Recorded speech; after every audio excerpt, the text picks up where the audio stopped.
Hi అండి, అందరికీ నమస్కారం. Welcome back to my channel. ఇప్పుడు ఏందిన వార్త అండి, ఏపీ ప్రభుత్వ ఉద్యోగుల పెండింగ్ బకాయిలపై శ్వేతపత్రం అయితే విడుదల. మరి పూర్తి వివరాలను వీడియోలో తెలుసుకుందాము.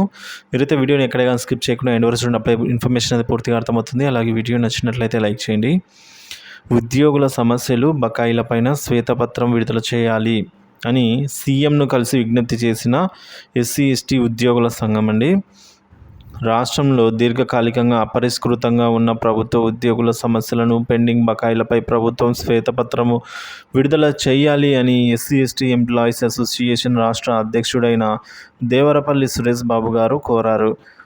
వెలగపూడి సచివాలయంలో గురువారం సీఎం చంద్రబాబును ఎస్సీ ఎస్టీ ఉద్యోగుల సంఘ ప్రతినిధులు కలిసి ఈ మేరకు వినతి పత్రాన్ని అందజేసి ఉన్నారు.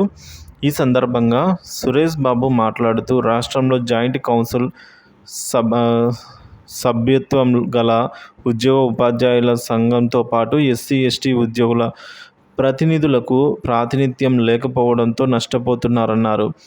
ఇక రిజిస్టర్డ్ ఎస్సీ ఎస్టీ ఉద్యోగుల సంఘాల నేతతో ప్రత్యేక సమావేశం ఏర్పాటు చేయాలని ఆయన సీఎస్ను కోరారు.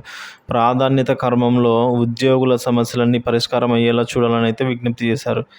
ఈ మేరకు మనం చూసుకున్నట్లయితే ఎస్సీ ఎస్టీ ఉద్యోగుల సంఘం సీఎంను కలిసి ఈ విధంగా ఈ సంఘాలు ఉద్యోగుల సమస్యలపై, అలాగే బకాయిలపై, అంటే ఆర్థిక మరియు ఆర్థికేతర రెండు విధాలుగా సమస్యలను శ్వేతపత్రం, ఈ సమస్యలపైన శ్వేతపత్రాన్ని విడుదల చేయాలని అయితే ఈ మేరకు కోరడం జరిగింది. మరి దీనికి ప్రభుత్వం ఏమని సమాధానం ఇస్తున్నది తెలియాల్సి ఉంది. దీనిపైన ఏమైనా అప్డేట్ వచ్చినట్లయితే మన ఛానల్ అప్డేట్ చేస్తాను. Thank you for watching this video.